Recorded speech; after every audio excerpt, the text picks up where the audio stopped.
السلام عليكم ورحمة الله وبركاته في جدول رياضي جديد. لايك وشير واشتراك في القناة وفعل زر الجرس ليصلك كل جديد. طبعا المعركة الآن هتكون عشان خاطر مباراة الأهلي ويانج أفريكانز في البطولة الأفريقية طبعا. وطبعا عايزين نعرف التشكيل المتوقع نهائي للنادي الأهلي. طبعا التشكيل المتوقع بالنسبة لي أو بالنسبة لكثير من الناس طبعا هيكون الشناوي وياسر إبراهيم، ياسين مرعي، كوكا، محمد هاني، مروان عطية، ديانج، إمام عاشور، زيزو، تريزيجيه، جراديشار.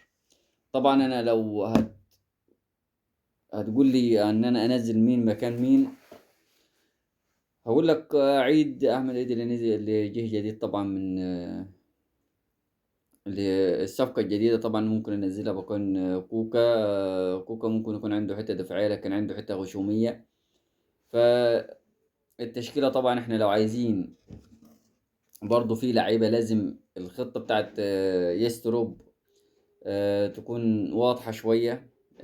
تكون برضو ما يكونش عنده حتة التحفظ، لأن هو بيلعب على الهجمات، بيلعب على الكرة النظيفة، بيلعب على الكرة هات وخد، الاستلام، الكرة السريعة، التنظيم، بيحب التنظيم الدفاعي، بيحب التنظيم الهجومي، بيحب الاستحواذ على الكرة. لكن هم عندهم لعيبة خطيرين بشكل عام، خطيرين زي مثلا ستيفان عزيز كي. ده طبعا ده العقل او المدير للفريق صانع الالعاب طبعا بتاع يانج افريكان. ده طبعا من طراز رفيع، تصويباته من خارج ال 18 قوية جدا جدا. وعندك برضو كليمنت مزيزي، ده المهاجم الشاب القوي السريع بتاعهم. مهاجم سريع وقوي في نفس الوقت شباب. هل هيستطيع طبعا ياسر ابراهيم او ياسين مرع طبعا ان هم يقدروا يعملوا معاه حاجة؟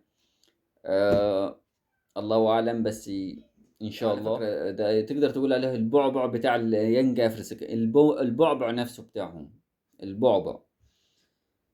طبعا لازم دفاع النادي الاهلي يراقبوا كازيلو، ياسر ابراهيم، مش عايزين غلطات. انت كنت في البطوله الافريقيه يا راجل، خليك في البطوله دي، ارجل للرجاله.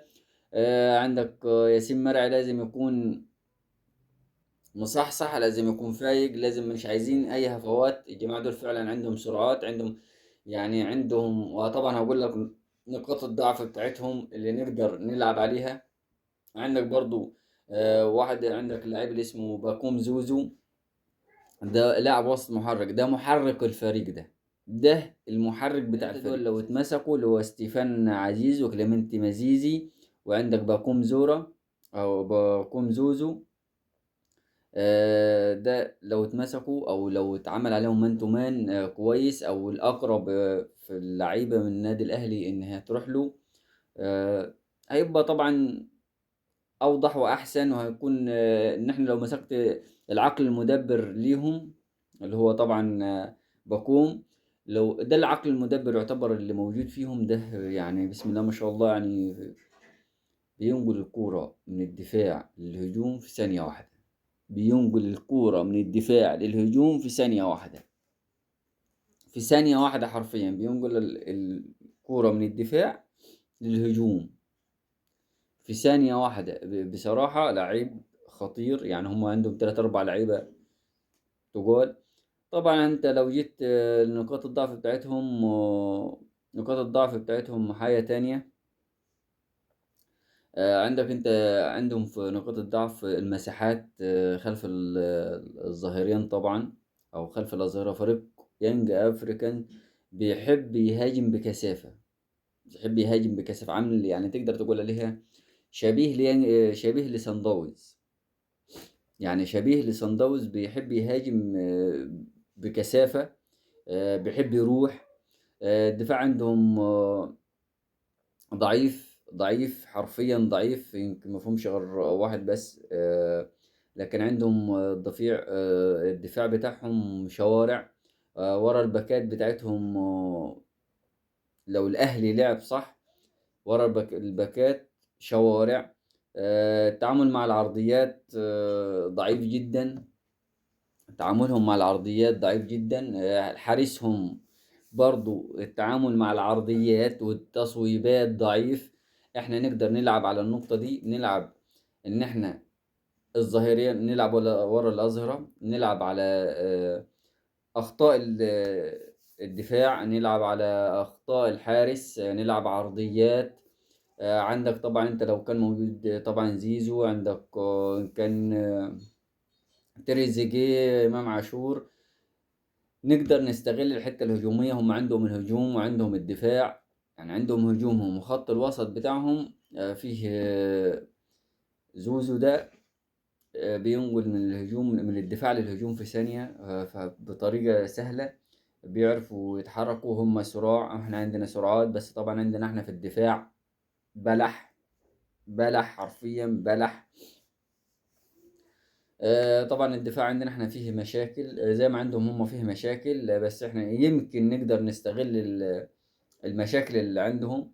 نقدر نستغل الدفاع هلهلتهم، نقدر نستغل المساحات اللي بيسيبوها، لان هم لما بيهاجموا بيسيبوا مساحات خلفهم، نقدر نستغل المساحات دي. الخوف ان هم اللي يستغلوا المساحات بسرعتهم وتنقلهم للكرة السريعة، وان هم بينقلوا الكرة بسرعة. نقدر نقول ان احنا طبعا بعد عودة النادي الاهلي بيحاول ان هو يجمع اللعيبة دي ويتحط في منظور واحد، يعني يحاول يجمعهم. طبعا احنا شفنا المباريات بتاعت النادي الاهلي في كاس عاصمة مصر وكاس مصر الاساسي، طبعا حاجة منقدرش نقول غيرها انها تجربة ليس. انما في البطولة دي مفيش هزار. الدوري حاجة والبطولة الافريقية حاجة تانية. بالنسبة لنا الدوري حاجة مهمة لان هو اللي بيوصلنا، لكن انا شايف ان الدوري السنة دي صعب. عندك بيراميدز بيدعم كمان ان هو بيدخل على صفقاتك. وانا قلت ان النادي ده النادي ده وجد في مصر الخرب. مصر النهارده بتاعت الاهلي وينج افريكانز الساعة 6. اتمنى من الله ان النادي الاهلي يطلع بنتيجة كويسة تريحه في العودة بإذن الله. وسؤالي ليكم في نهاية الحلقة، تتوقع مين بإذن الله اللي يسجل من الأهلي؟ أو تتوقع النتيجة هتكون إيه؟ أو تتوقع إن مين اللي هيكون المفاجأة في المباراة؟ أنا عايزك في الكومنتات تسجل لي كده في كل حاجة حلوة أو وحشة. دمتم في أمان الله. سلام عليكم.